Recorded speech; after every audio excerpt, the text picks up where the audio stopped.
welcome back to Maxwell the Monster, a sorry tale of a man who started with nothing, became a multi-millionaire businessman, and lost it all through greed and arrogance. Robert Maxwell died in 1991, but 30 years later, his name is still making news.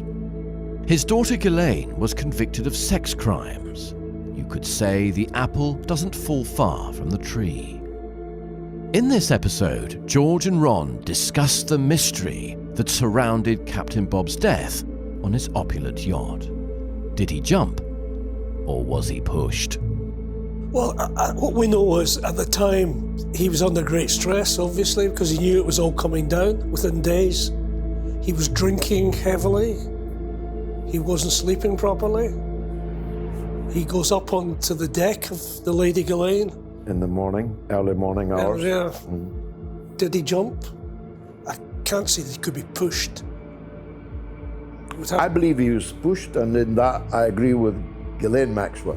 She believes he was murdered. She's very clear that he was murdered. Talking of Ghislaine Maxwell, it's time now to delve into the past of this family, which occupied an elevated position in high society for so long. Ron picks up the story of Robert Maxwell's life as a husband and father.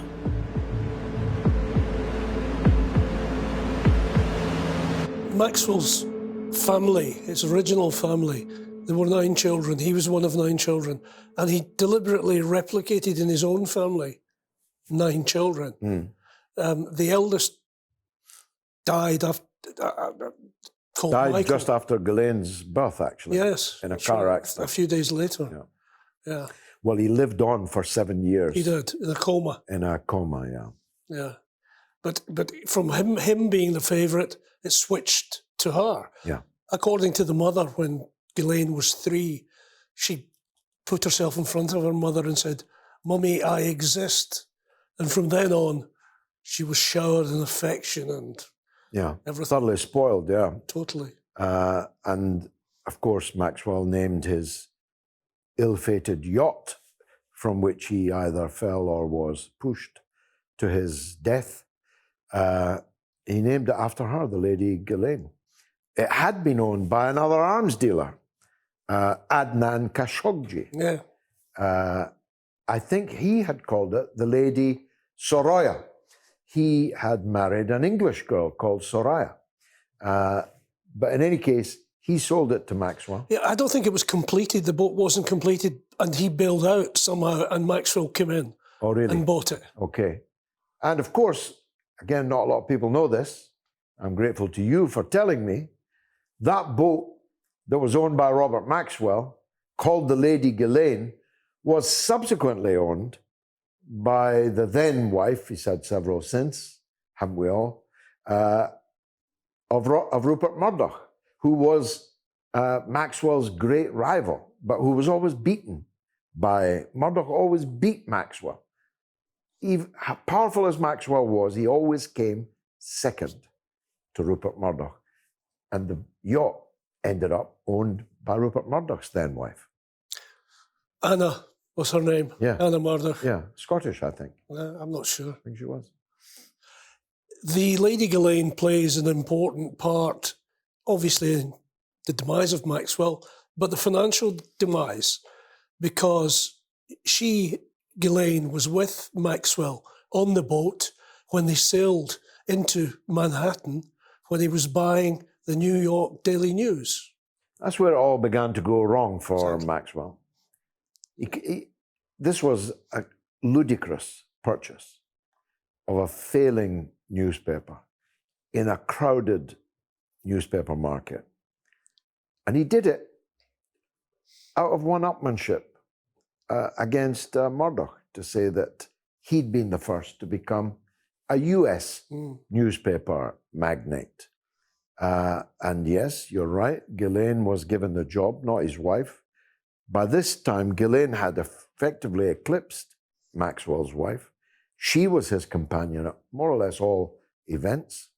And it was her job to smooth the way through the mob-infested swamps Yes. of New York business. And eventually he did secure the Daily News, and it was then that he launched himself as this larger-than-life American,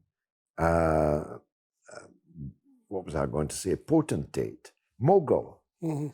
But he, by then, didn't have the money quite to carry that off.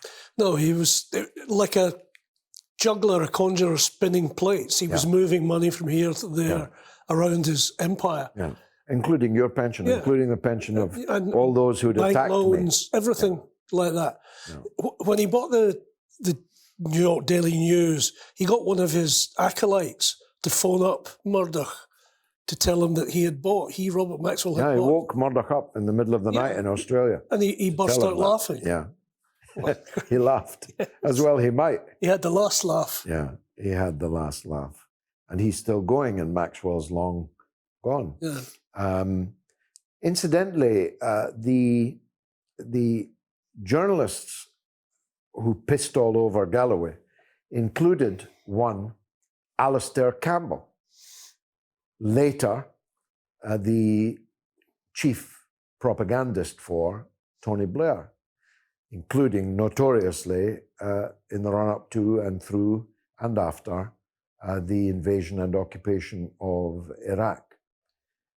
Campbell, at Maxwell's behest, had been on my case from the libel case. As soon as Maxwell learned that I must be the source of the case that he sued Private Eye over, he set Alastair Campbell on me. And Campbell more or less lived on my doorstep for years. I could hardly turn round without bumping into him. And he turned me over, as he said, many, many times. And then when he went to work for Blair, he went to work for Kinnock first, actually, and he was as zealous an acolyte of Robert Maxwell and Neil Kinnock as he subsequently became of Tony Blair. He was a power junkie, Alastair Campbell. He affixed himself like a clam to powerful men. And look where he ended up, or look where millions of people ended up as a result of Alastair Campbell. But the front page in the Daily Mirror, pissing all over me, I've got it framed in the wing of my house that Mr. Campbell helped me to buy in my libel winnings. And there he is, there's his name, his byline. The little known then, Alastair Campbell. But of course, all of these hacks who micturated over you, within weeks, had to do the reverse ferret. They were then belatedly exposing how Maxwell had robbed 763 million, I think, in total. Pounds. Pounds, so $1 billion. Yeah. Yes, a reverse ferret, we should explain for those not in the trade. You're, on behalf of one party, you're viciously attacking another, and then when it turns out that the other was right all along, you turn around and, like a ferret, turn on your previous patron. And I laughed and laughed and laughed.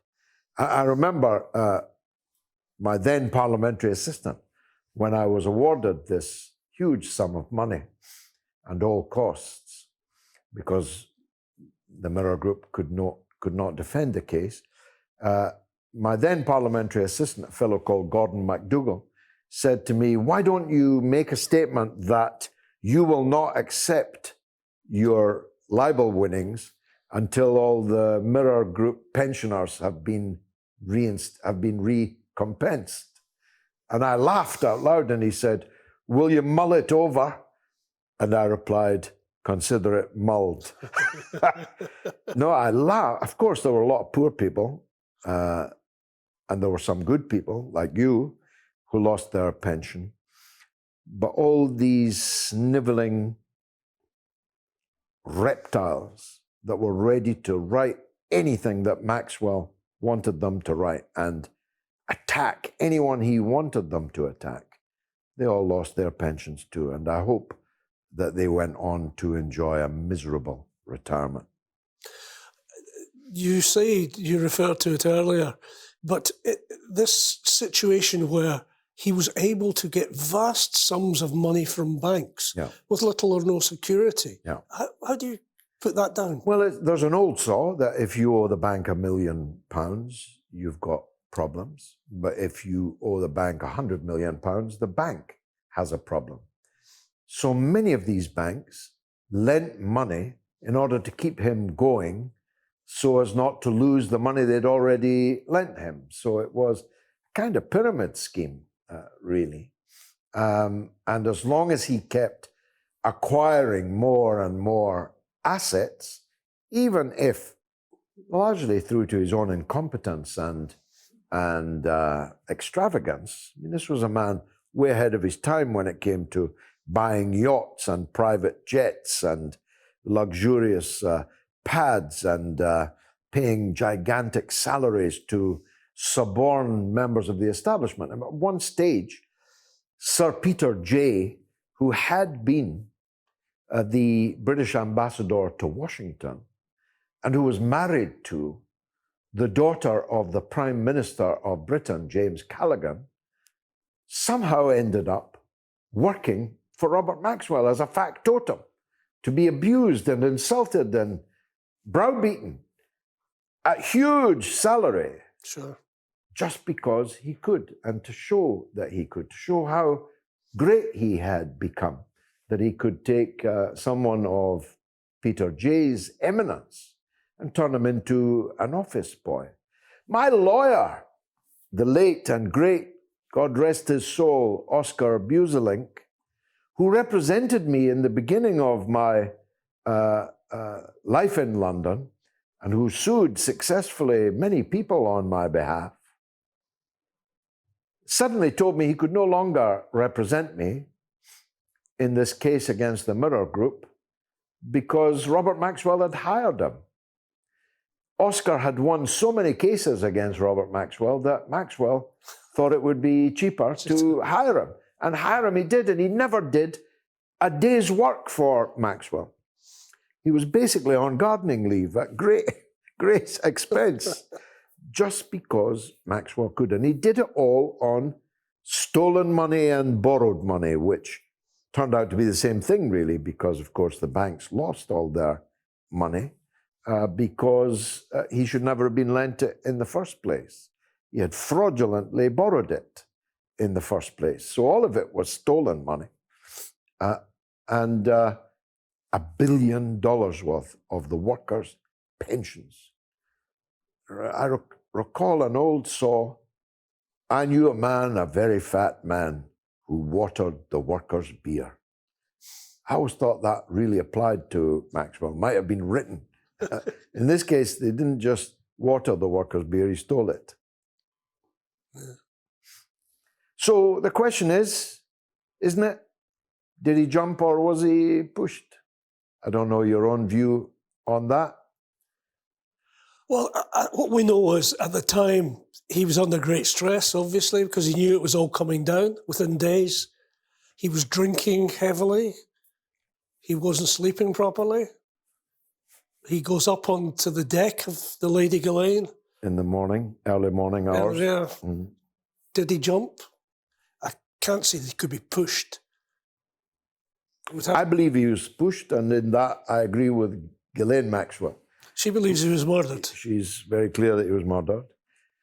His widow was adamant that he definitely didn't commit suicide. No, sure. I myself, I don't have evidence one way or another, but knowing Maxwell as I came to do, him taking the conscious decision to jump off the end of a boat and drown himself was extremely unlikely. And he had torn muscles in his shoulder when his body was found, which seemed to indicate he was hanging on. So I rule out myself suicide.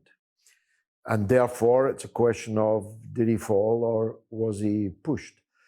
I think that, don't forget, some of the murky players that were involved in this and who he was about to cause enormous loss, including mafia connections, I think there's a good case for saying that there were enough people with a cause to murder him, that he may have been murdered.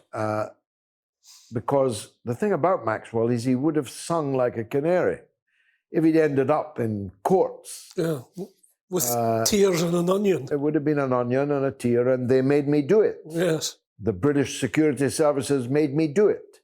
The Israeli security services made me do it. I was doing it for them, Your Honor. That's how he would have conducted it. So did one of these services for whom he was working, or one of these gangs with which he was associated in this swamp, think, actually, we've lost a lot of money, but we could lose much more, including our liberty, if he lives to tell the tale, even to invent a tale. So he could have fallen. He was a very fat man, very drunk. It was a moving object, a yacht at sea, although conditions were calm. Yeah, there was a swell. Yeah. Yeah, relatively calm. I mean, we're not talking a hurricane or anything. No. And it could be that he went out to, as he did, micturate over the side of the boat, or that someone boarded the boat on a dinghy off the Canary Islands and made sure that Robert Maxwell went to a watery grave. I'm with Ghislaine Maxwell in that I lean towards the murder. Now, I had a brutal introduction to Robert Maxwell, but so did you. Tell us about that. It was 1975, the Scottish Daily News, which was a workers' cooperative which had sprung from the Daily Express, the Scottish Daily Express, which had made everybody redundant and retreated to Manchester. And the workers decided that we'd take over the building, they would take over the presses, and they would launch a newspaper called... The leader of that co-op is still alive, by the way, and I spoke to him quite recently. Alistair Mackey. Alistair Mackey, still alive. Is he? Very, very old, yeah. Yeah. Alistair was the figurehead of the Workers' Cooperative Committee. And the deal was with the government. Tony Benn was the minister in charge, that I think if they could raise half the money, the government would go pound for pound, and they would be able to take over the building and start their newspaper. Well, they were 100,000 odd short with the deadline just days before the whole thing would have fallen apart, and they couldn't have moved into the building. So a delegation went to Headington Hill Hall, which was the Maxwell home. The best council house in the country is Maxwell. Yeah, it was a stately home that was owned by the council. Owned by the council, which he got for a peppercorn in exchange for doing up.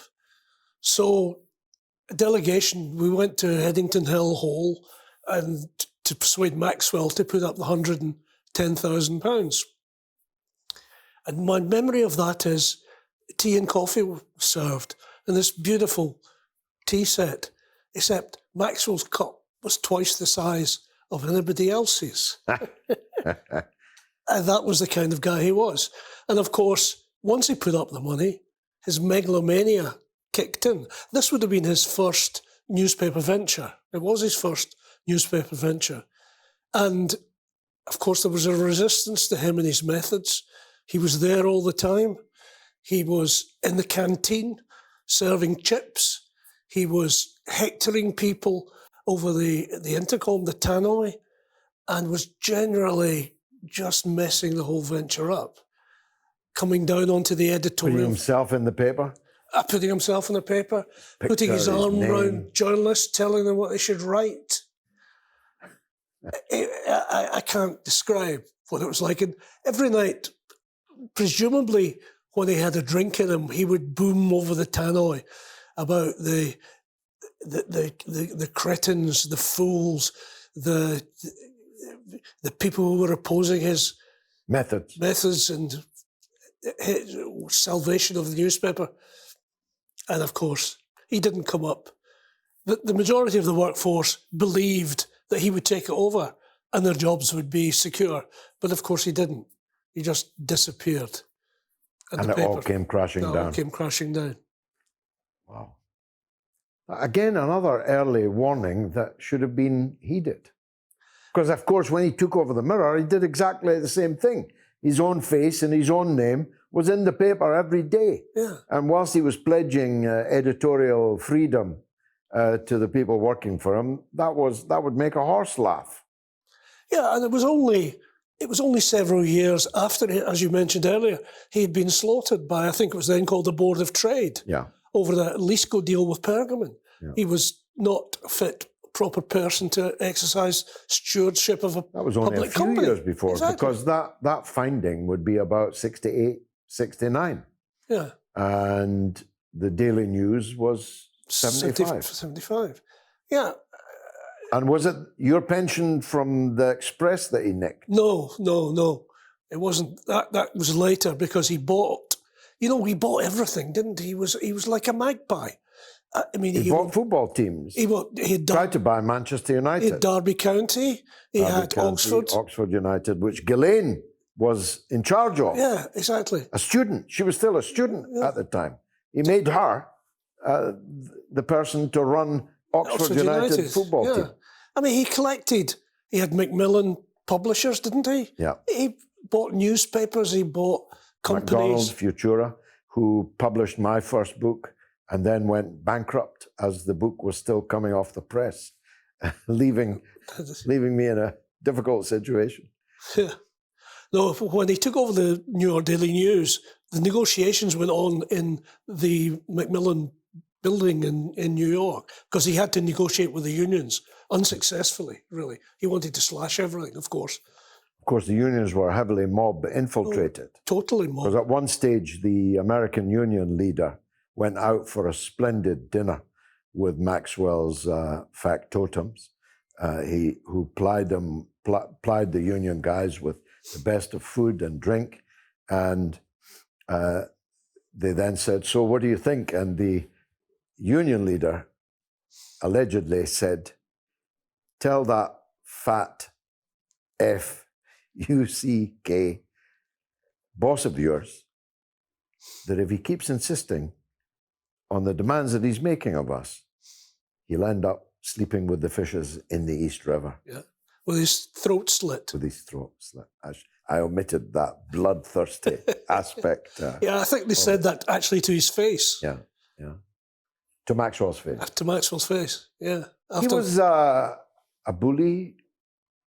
Liar. Many bullies cheat. Are cowards. Was he a coward? That would go to the suicide theory. I doubt if he was a coward. He may have been one of those bullies that was not, in fact, a coward. And if you think about it, he came from a shtetl of impoverished and oppressed Jewish stock in Central Europe, and we're still talking about him in 2021. I mean, I see so much of Bob Maxwell in her.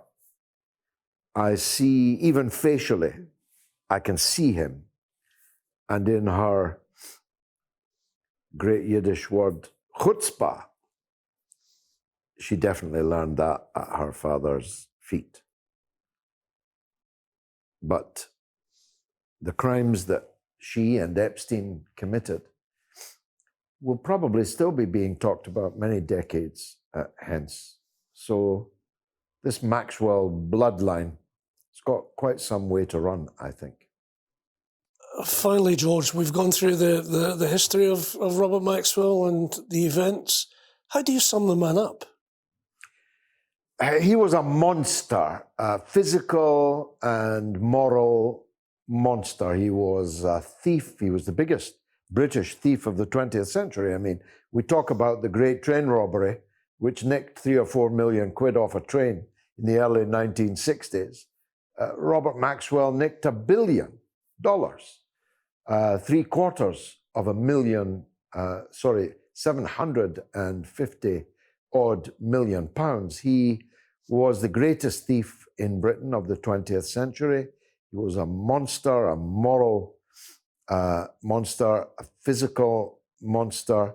He reared other monsters in Ghislaine Maxwell, not to mention any of the others. He lied and cheated and bullied his way through British public life. As you know, I was a member of the British Parliament myself for almost 30 years. It was legend when I was in the British Parliament that Robert Maxwell had got himself made the chairman of the select committee dealing with the catering in the House of Commons in order that he could literally steal the finest wines from the House of Commons wine cellars. And he did, in fact, loot the House of Commons wine cellars of vintages of extraordinary value. There was nothing that he wouldn't steal. There was no one that he wouldn't bludgeon. But I think the big criminals in this picture are not actually Maxwell, but the people who remained silent or even complicit in his rise, and above all, the toffee-nosed British elite that permitted him to rampage through our public life for so long and gave him hundreds of millions of pounds of people's money in order to facilitate his schemes. So if there's a house of horrors in hell, I'm pretty sure he's got quite an important pitch in that house of horrors. I don't hate as I did during the war, but I cannot forget or forgive. And that's the story of Maxwell the Monster, as told by George Galloway and Ron Mackay. I hope you've enjoyed the series. If you have, please rate it 5 stars and leave a review. With thanks to BBC Radio 4's Desert Island Discs and Thames TV Archive. This was a Shellix production, directed and written by Chris James and produced by Joe Brown, Simon Scott and Paul O'Doherty.